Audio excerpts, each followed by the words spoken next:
बोला बोला छठी मैया की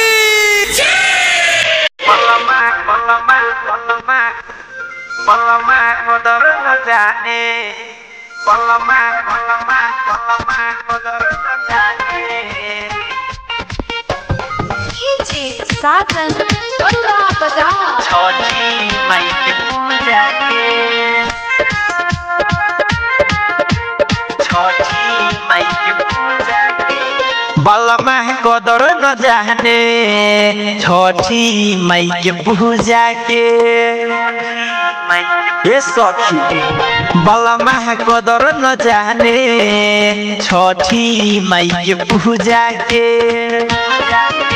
बैठी के खुरसी एगो बैठी के खुरसी फाक रहे पूजा के बलमा हो बलमा एगो बलमा कदर न जाने छोटी माई के पूजा के बलमा कदर न जाने छोटी माई के पूजा के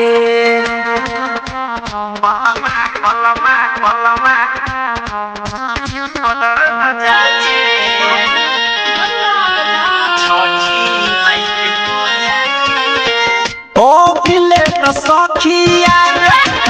दौरा सजाइल बा पूजा के सामान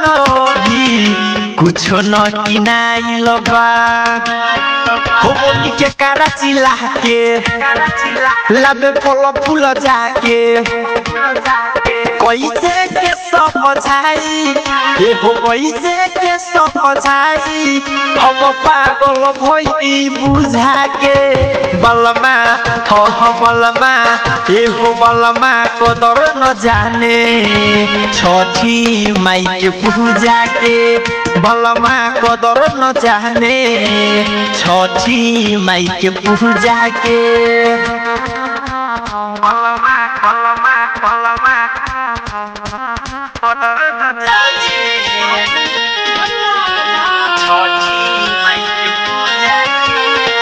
छोटू बिहारी सैया बाटे भकलो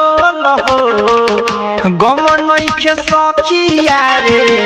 दिही के तन बोल हो राजो जातो बाटे घाटे देखो दौड़ा लेके माथे अभिषेक कहनी देखो नंद किशोर देखो